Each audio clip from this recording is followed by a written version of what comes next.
So one of the most common attractions to starting an e-commerce business or any business where you can make money online is the fact that there's very little upfront costs involved with getting started.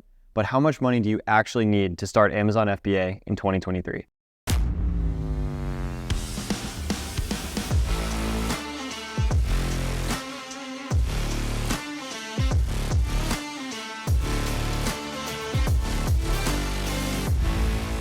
Setting up your Amazon FBA business is relatively inexpensive and can be done for way less than $1,000 just to get started. That's not bad. Not bad. However, a majority of the upfront costs that are involved with getting started with this business are actually in buying inventory, which is going to directly generate revenue and start making you money for this business.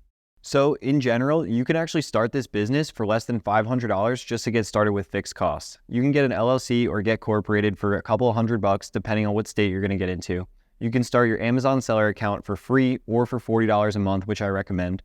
All you really need in terms of software is just Keepa and then some type of product research software, which you can get done for less than $50 a month total.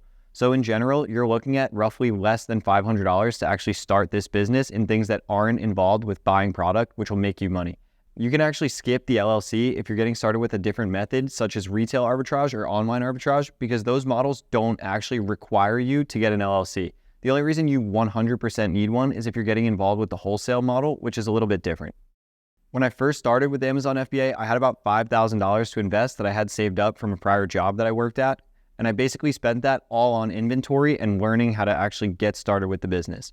I had spent a lot of time trying to learn and figure out how this stuff worked, but I ended up paying somebody to teach me the ins and outs of Amazon FBA, and it didn't end up being what I thought it was going to be. But it gave me enough groundwork so that way I can actually start the business and get going. I myself spent about $1,000 on coaching, and I got 4 YouTube videos that were unlisted. And what I did with those was I got my seller account set up, I learned how to do product research, I bought my first couple products, and I started selling. After that, it was really a lot of trial and error to get networking with people and learn the business, both from doing it and actually just learning and failing and restarting and pivoting, and that was how the whole thing went. If you guys are looking to get started with this business, I heavily recommend spending your money either on specifically product or specifically on learning how to get started with this. There's a ton of free content out there on YouTube that you can use to learn basically everything about this business. And what you really should be paying for is either to fast track your results or for accountability or for a support system. Because the bottom line is you're not actually going to make money with this business unless you buy product, and that's the only way to generate revenue for this business. So whatever your upfront budget is, I would spend it pretty much 95% all on product and then spend the rest of it on learning and getting yourself set up.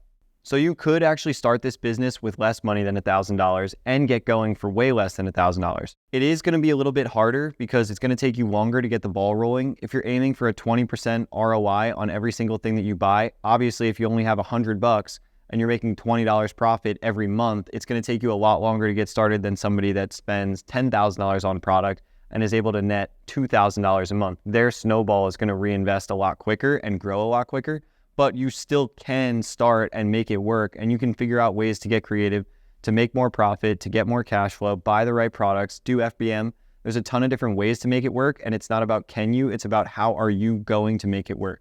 Because the bottom line is with this business, when you get started with this stuff, nobody's going to be hovering over your shoulder to tell you what you need to do every single day. Or if you didn't do your things, kind of telling you, hey, you didn't do this, etc. It's all on you. And that's the biggest thing with this business that nobody realizes is nobody is going to be there to hold your hand and nobody's going to be there to keep you accountable for the things that you need to be doing. We got work to do. From my personal experience, I think the best budget to start with Amazon FBA as a beginner is anywhere from $2,000 to $5,000 to invest in product. If you have more, great. That means you have a faster track to actually start making money. If you have less, don't let that deter you because you still can make it work. And if you want to, you will. If you have the capital to start an Amazon FBA business, I recommend joining our free Discord server. The link is in the bio, where you can network with other individuals who are starting their journey, talk to myself and my team for free. We look forward to being a part of your Amazon FBA journey to help you start and scale your business to make money online in 2023. That's it for this video of how you can get started with Amazon FBA for less than $1,000. Thank you for your business.